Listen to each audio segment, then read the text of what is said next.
Sir আমি একটা জমি কেনার জন্য ৩০০ টাকা স্ট্যাম্পে লিখিত রাইখা এটারে বায়না কিছু টাকা দিলাম আর কি, যার কাছে জমি কিনবো। সেই জমিটা সেই লোক পরবর্তী আমার কাছে জমি দলিলও দিতেছে না, সে এবং টাকাও দিচ্ছে না। এখন কি করণীয় ওটা কি?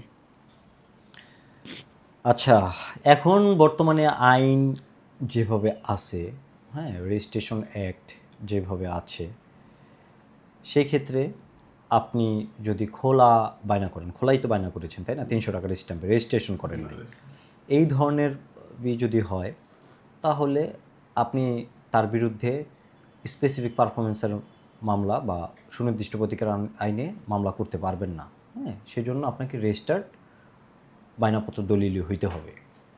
যেহেতু আপনি টাকা দিয়েছেন একটা স্ট্যাম্পের মধ্যে লিখে, হ্যাঁ, এটা একটা প্রমাণ যে আপনি টাকাটা দিয়েছেন।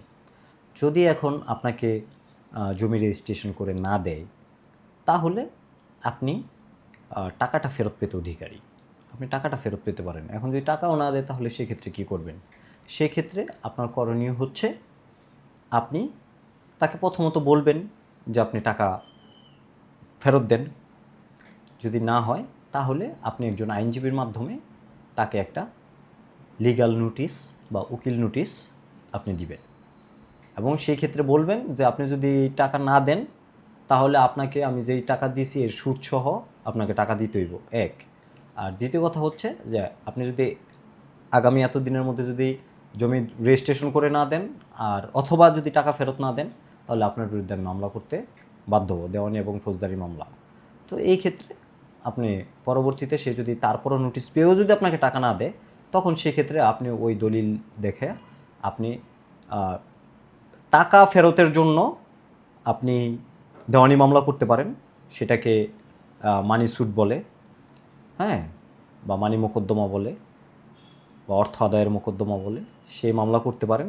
এতে হচ্ছে আপনি টাকাটা ফেরত পাবেন, সুদে আসলে টাকা পাবেন। আর আরেকটি মামলা করতে পারেন তার বিরুদ্ধে, সেটা হচ্ছে আপনার ক্রিমিনাল মামলা বা ফৌজদারি মামলা। হ্যাঁ, সেই মামলাতে আপনি টাকা পাবেন না, কিন্তু আপনি তাকে শাস্তির ব্যবস্থা করতে পারেন, হ্যাঁ, জেল জরিমানার ব্যবস্থা করতে পারেন। তবে হ্যাঁ, এই যদি আপনি ক্রিমিনাল মামলা মোকদ্দমা করেন, তাহলে সেক্ষেত্রে অনেকেই আছে যে ভয়ে আপনার টাকাটা দিয়ে দেয় বা টাকাটা দিয়ে আপোষ মীমাংসা করে ফেলে। সেক্ষেত্রে আপনার টাকাটা উদ্ধারে সুবিধা হয়।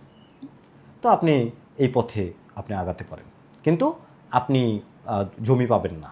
সেই ক্ষেত্রে যদি সে আপোষে যদি আপনাকে জমি রেজিস্ট্রেশন করে না দেয়, তাহলে আপনি জমি পাবেন না, যেহেতু আপনি খোলা বায়না করছেন, এবং খোলা বায়না এখন 2004 সালের আইন অনুযায়ী এইটা আর মানে ওইভাবে